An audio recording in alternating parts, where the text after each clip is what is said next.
سورہ ناس چوتھی آیت۔ اعوذ باللہ من الشیطان الرجیم،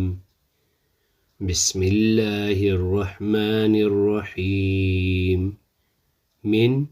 سے، شر شر، من شر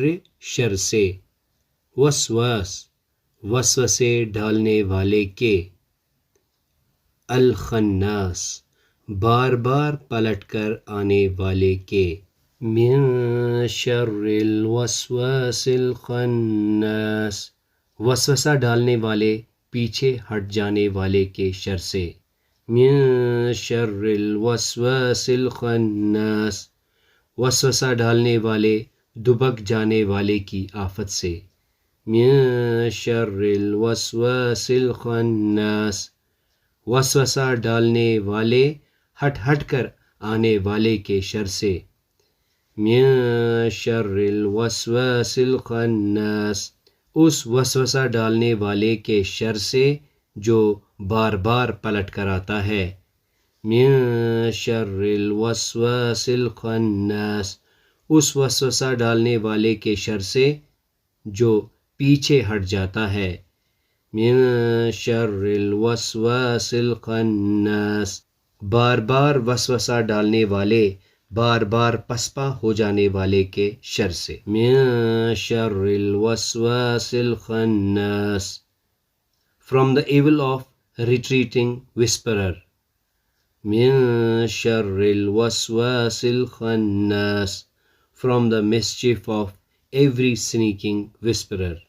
اللہ تعالیٰ کی توفیق سے پہلی آیت قل اعوذ برب الناس، آپ کہہ دیجئے میں لوگوں کے پروردگار کی پناہ میں آتا ہوں، یعنی پہلی صفت جس کی پناہ لی جا رہی ہے وہ رب الناس لوگوں کا پروردگار ہے۔ پھر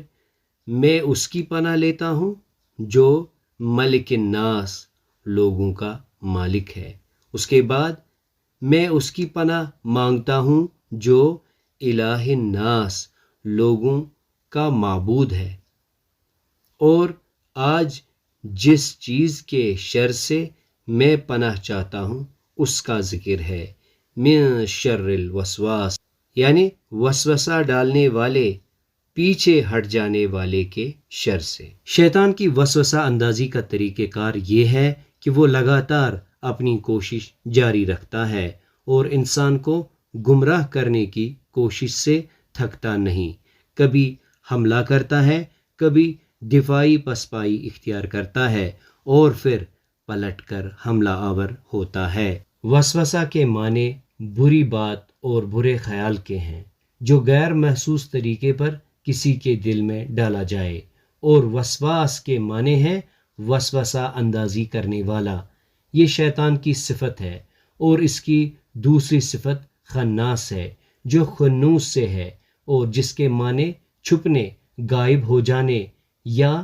پیچھے ہٹنے کے ہیں، نیز اس کے ایک معنی انقباض سکڑنے کے بھی ہیں۔ شیطان جب انسان کو کسی گناہ پر آمادہ کرنا چاہتا ہے تو وہ گناہ کے کام کو خوشنما بنا کر پیش کرتا ہے اور خوشگوار نتائج کی امید دلاتا ہے۔ یہی چیز وسوسے کی شکل میں انسان کے دل میں داخل ہوتی ہے، اور جب وہ اس کے اثر کو قبول کرتا ہے تو یہ خیال پختہ ہو کر ارادہ اور عمل کی شکل اختیار کر لیتا ہے۔ سب سے پہلے وسوسہ اندازی شیطان نے آدم اور حوا پر کی تھی، فوسوس لہما الشیطان لیبدی لہما ما وری عنہما من سوآتہما، پھر شیطان نے ان پر وسوسہ اندازی کی تاکہ ان کی شرمگاہیں جو ان سے پوشیدہ رکھی گئی تھی ان کے سامنے کھول دے۔ وَقَالَ مَا نَهَاكُمَا رَبُّكُمَا عَنْ هَٰذِهِ الشَّجَرَةِ إِلَّا أَن تَكُونَا مَلَكَيْنِ أَوْ تَكُونَا مِنَ الْخَالِدِينَ، اور کہا کہ تمہارے رب نے تم کو اس درخت سے اس لیے روکا کہ تم کہیں فرشتہ نہ بن جاؤ یا تمہیں حیات جاوداں حاصل نہ ہو جائے۔ وَقَاسَمَهُمَا إِنِّي لَكُمَا لَمِنَ النَّاصِحِينَ، اس نے قسم کھا کر ان سے کہا کہ میں تمہارا خیر خواہ ہوں۔ یہ شیطان کی وسوسہ اندازی کی واضح مثال ہے کہ کس طرح شیطان خیر خواہ بن کر آتا ہے اور گناہ کی ترکیب کیسے پرفریب انداز میں دیتا ہے۔ آدم و حوا کے سامنے گو شیطان نمودار ہو گیا تھا، لیکن دنیا میں اس کی وسوسہ اندازی چھپے دشمن کے حملے کی طرح ہوتی ہے، اس لیے آدمی کو اس کے وسوسے اندازی کا پتہ نہیں چلتا، البتہ اپنے دل میں وہ برے خیالات محسوس کرنے لگتا ہے، لیکن ان خیالات کو قبول کرنا یا نہ کرنا انسان کے اپنے فیصلے پر منحصر ہے۔ اگر وہ بیدار اور اپنے دشمن کی طرف سے چوکنا ہو تو شیطانی وساوس کا کوئی اثر قبول نہیں کرتا، اور اگر غافل ہو تو اثر قبول کرتا ہے،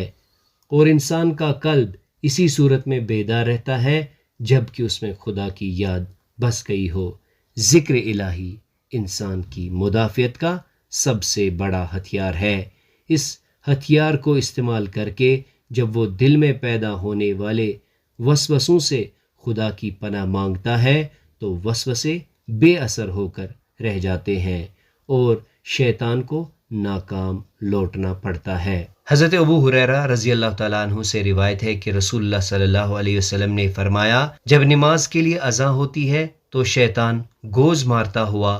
پیٹھ دے کر بھاگ جاتا ہے تاکہ اذان نہ سنے۔ جب اذان پوری ہوتی ہے تو آ جاتا ہے، پھر جب نماز کی اقامت ہوتی ہے چلا جاتا ہے، جب اقامت مکمل ہوتی ہے تو واپس آ کر آدمی اور اس کے دل کے درمیان خیالات ڈالنا شروع کر دیتا ہے، کہتا ہے فلاں چیز یاد کر، فلاں چیز یاد کر، وہ چیزیں جو اسے یاد نہیں تھی، یہاں تک کہ آدمی کی حالت یہ ہو جاتی ہے کہ اسے یہ بھی معلوم نہیں ہوتا کہ اس نے کتنی نماز پڑھی ہے۔ معلوم ہوا کہ آدمی نماز میں دل سے حاضر نہ ہو تو شیطان اپنا کام جاری رکھتا ہے، وہ صرف اس ذکر سے پیچھے ہٹتا ہے جس میں زبان کے ساتھ دل بھی شریک ہو۔ وسوسوں کے بارے میں اور ایک بات یہ بھی یاد رکھنی چاہیے کہ وسوسہ اندازی صرف باہر سے شیاطین جنس و انس ہی نہیں کرتے، بلکہ اندر سے خود انسان کا اپنا نفس بھی کرتا ہے۔ اس کے اپنے غلط نظریات اس کی عقل کو گمراہ کرتے ہیں، اس کی اپنی ناجائز اغراض و خواہشات اس کی قوت تمیز اور قوت ارادی اور قوت فیصلہ کو بدرہ کرتی ہے۔ یہی بات ہے جو قرآن میں ایک جگہ فرمائی گئی کہ وَنَعْلَمُ مَا تُوَسْوِسُ بِهِ نَفْسُهُ، اور ہم اس کے اپنے نفس سے ابھرنے والے وسوسوں کو جانتے ہیں۔ اسی بنا پر رسول اللہ صلی اللہ علیہ وسلم نے اپنے مشہور خطبہ مسنونہ میں فرمایا وَنَعُوذُ بِاللَّهِ مِن شُرُورِ أَنفُسِنَا، ہم اللہ کی پناہ مانگتے ہیں اپنے نفس کی شرارتوں سے۔ اللہ تعالیٰ ہمیں شیطانی وسوسوں سے بچائے، اللہ تعالیٰ ہماری عبادات میں خشوع اور خضوع پیدا کر دے، اللہ تعالیٰ ہمیں ہدایت دے۔ سبحانک اللہم وبحمدک، اشہد ان لا الہ الا انت، استغفرک واتوب الیک۔